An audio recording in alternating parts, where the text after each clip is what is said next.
اب وہ 313 کھڑے ہو گئے. اب کھڑے ہو کے انہوں نے کہا ربنا افرغ علینا صبرا وثبت اقدامنا. افرغ جو ہے نا، ماشاءاللہ علماء بیٹھے ہیں، پھر انہوں نے اللہ سے کوئی تھوڑا نہیں مانگا. انہوں نے یہ نہیں کہا کہ یا اللہ ہمیں صبر دے، انہوں نے کہا یا اللہ اب صبر ہمارے اوپر اونڈیل دے. چونکہ جتنا بڑا لشکر سامنے آیا نا، یہ چھوٹے موٹے صبر سے اب کام نہیں چلے گا. اور ہمارے قدموں کو ثابت فرما. یعنی یہ دعا کا وقت قرآن بتا رہا ہے کہ دعا کب کرنی ہے. جب آپ نے کھڑے ہو جانا ہے باطل کے سامنے. اب یہی فرق ہوتا ہے کہ ان کو اپنی طاقت پہ فخر ہوتا ہے، صاحب ایمان لوگوں کو اللہ پہ فخر ہوتا ہے. تو جو کچھ ہے وہ اس کی راہ میں خرچ کریں. فَهَزَمُوهُمْ بِإِذْنِ اللَّهِ، تو اللہ کے حکم سے ان کو فتح ہو گئی. حضرت داؤد علیہ السلام اس لشکر میں تھے، ابھی بہت بچپنا تھا، کچھ لوگوں نے 16 سال کی عمر لکھی.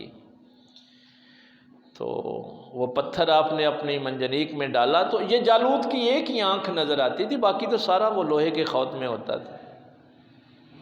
اس کی فوج کو کبھی لڑنا ہی نہیں پڑا تھا، جو اکیلا ہی جا کے تیس نیس کر آتا تھا. تو بس وہ اس کی آنکھ کے اندر وہ پتھر جو ہے جو داؤد علیہ السلام نے مارا اس کو، تو اس کے 3 حصے ہوئے. ایک سے تو جالوت جو ہے وہ مرا، ایک میسرا پہ اور ایک میمنا پہ گرا. تو وہ لشکر جو ہے وہ تباہ ہو ایک پتھر سے. قتل داؤد و جالوت، داؤد نے جالوت کو قتل کر دیا. یہ میمنا میسرا پتہ ہے کیا ہے؟ یہ اس دور کا جو لشکر کی ترتیب ہوتی تھی، ایک قلب لشکر ہوتا تھا درمیان میں، جو سعیون کے پہلوان ہوتے تھے، تو ان کی حفاظت کے لیے دائیں بائیں جو دستے ہوتے تھے ان کو میمنا اور میسرا کہتے تھے. یہ پرانی تفسیر کی کتابیں آپ سیرت کی پڑھیں گے تو اس میں آپ کو میمنا، میسرا اور قلب لشکر جو ہے، اور درمیان میں پھر وہ علم والا بندہ ہوتا تھا. تو ایک پتھر کے ساتھ جالوت بھی مارا گیا، میمنا بھی سارا مارا گیا، میسرا بھی مارا گیا، اور قلب لشکر بھاگ گیا. وَآتَاهُ اللَّهُ الْمُلْكَ وَالْحِكْمَةَ وَعَلَّمَهُ مِمَّا يَشَاءُ. اللہ نے بات شروع بھی وہاں سے کی تھی اور یہاں بھی یہی بات فرمائی کہ اللہ تعالیٰ نے ان کو ملک عطا کیا، سلطانی عطا کی، بادشاہت عطا کی، والحکمت اور حکمت عطا کی، وعلمہ مما یشاء، اور اللہ نے جتنا چاہا ان کو علم عطا کیا. اس معیار کو کبھی نہیں گرنے دینا. آپ کے گھر کا کوئی سربراہ ہو، معاشرے کا ہو، مسجد کا ہو، معیار یہی ہے. آپ کے پاس جتنی جی چاہے جرت ہو، یہ ویسے فلسفے والوں نے لکھا ہے، وہ کہتے ہیں تمہاری جرت، تمہاری بہادری، تمہاری شجاعت کسی کام کی نہیں اگر آپ کے پاس حکمت نہیں ہے.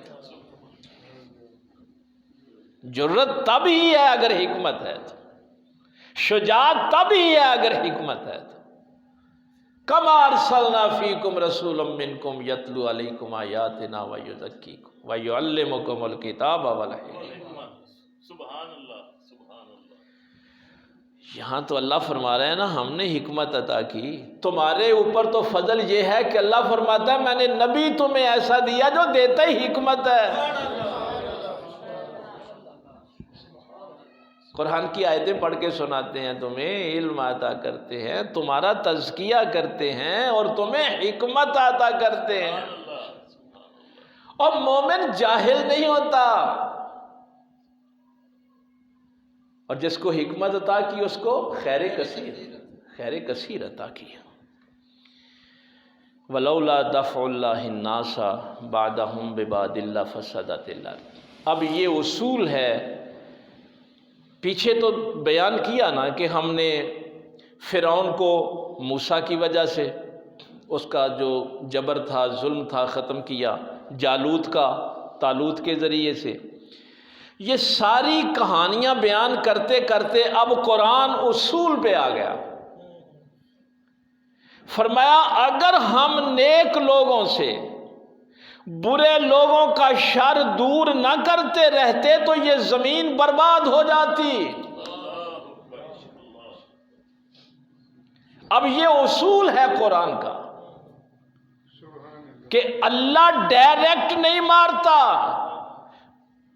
فرعون کے لیے موسیٰ کو بھیجتا ہے، جالوت کے لیے طالوت کو بھیجتا ہے، ہاتھی والوں کے لیے ابابیل بھیجتا ہے۔ مدد وہی کرتا ہے لیکن مددگار اور ہوتا ہے۔ مددگار شرک نہیں ہوتا، وہ بھیجتا ہے۔ ایاک نستعین کا یہی معنی ہے، مدد وہی کرتا ہے، اس کے سوا کوئی۔ بدر میں بھی فرشتے وہی بھیجتا ہے۔ اس کا اصول یہ ہے کہ وہ کچھ کے ذریعے کچھ کو ختم کرتا ہے، نیکوں کے ذریعے سے وہ برائی کو دور کرتا ہے۔ اگر اللہ تعالیٰ کا یہ قانون نہ ہوتا تو یہ زمین برباد ہو جاتی، یہ زمین باقی نہ رہتی۔ اس میں اب موضوعات دو تین ہیں۔ امام بہقی نے جو روایت لکھی ہے وہ فرماتے ہیں کہ اگر کسی بستی میں بے نماز محفوظ ہوں تو سمجھ لینا کہ اس بستی میں کوئی نمازی ضرور ہے۔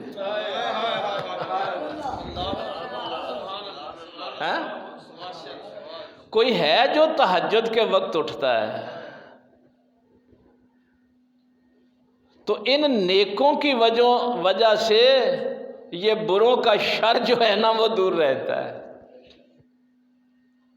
اس کے درجے بہت زیادہ اس لیے میں نے کہے ہیں کہ سب سے بڑا شر تو کفر اور شرک کا ہے نا، تو وہ بھی اللہ نبی کے ذریعے سے دور کرتا ہے، اس کتاب کے ذریعے سے دور کرتا ہے۔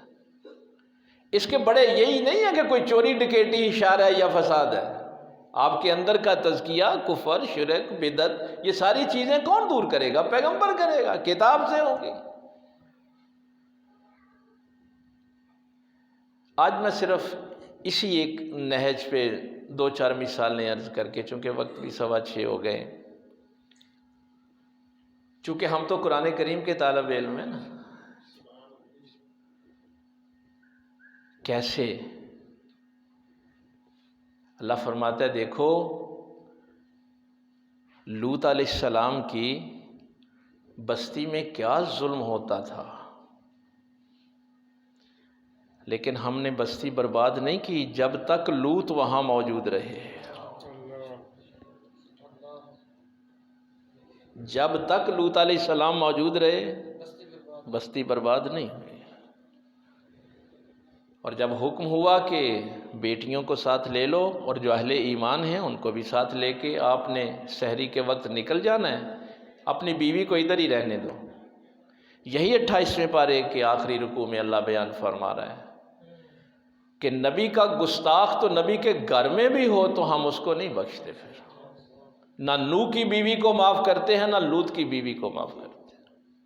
یہ جو آج کل آپ کو نسبت بڑی لوگ سناتے ہیں نا، قرآن نے اسی طرف اشارہ کیا۔ یہ 28ویں پارے کا آخری رکوع جا کے ضرور پڑھنا، اللہ نے یہ دونوں مثالیں دی۔